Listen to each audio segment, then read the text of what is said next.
As we know, the cell is the structural and functional unit of life that has all of the characteristics of the living things because it's having cell and the cell is having protoplasm.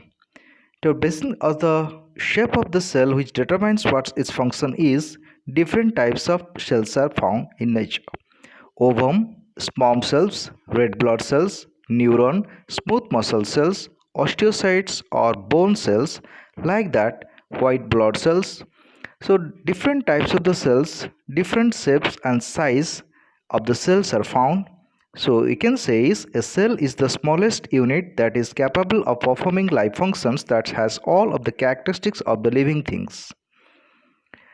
So first of all, Robert Hooke in 1665 his find a small microscope and take out the bark of a plant, and outside you'll find that a small portion of the bark which contains the beehive or honeycomb like small chambers.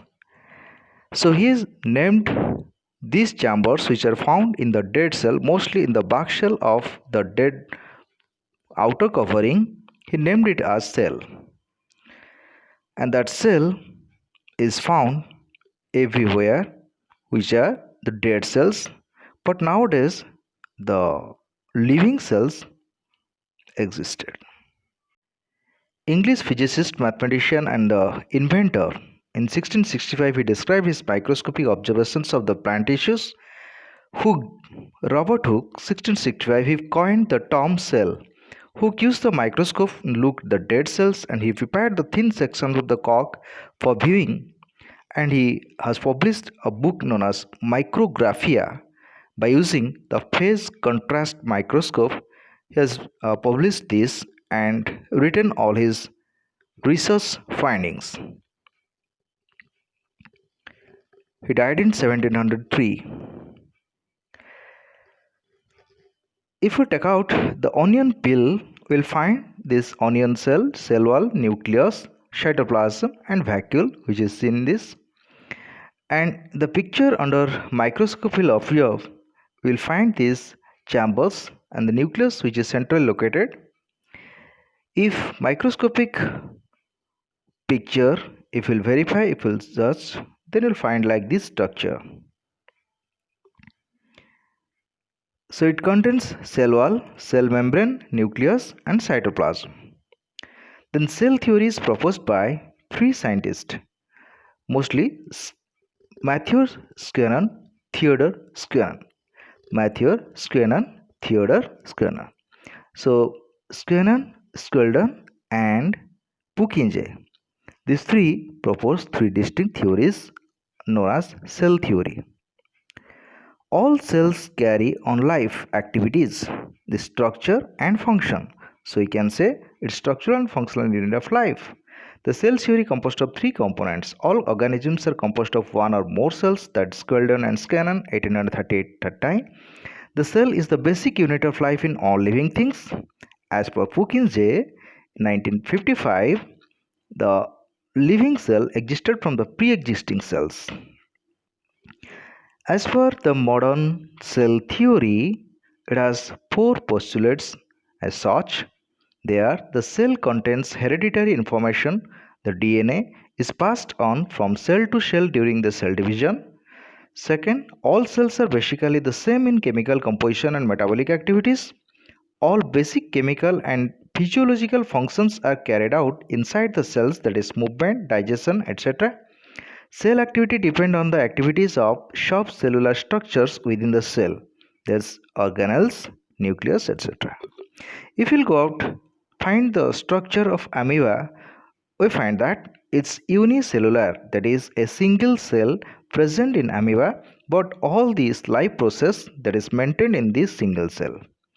You will find here the endoplasm, ectoplasm, plasma membrane, food vacuole, crystal and all this.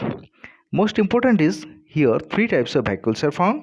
One is water vacuole, one is food vacuole and the another is contractile vacuole. Water vacuole is reserve water and maintain or regulates the water composition. Food vacuole contains the food and contractile vacuole It helps in regulation of the body content or the water content of the body.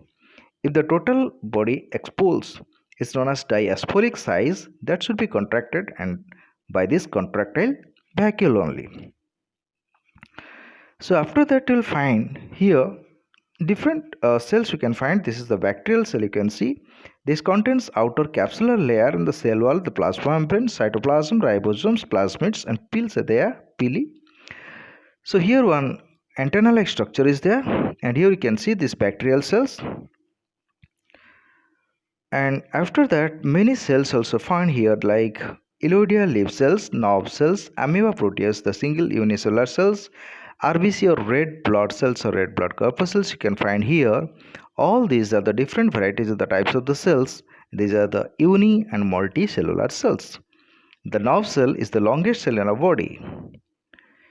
So here we can find the ribosome, cytoplasm and the cell organelles are found here. Is the distinct cell when it's invented fast.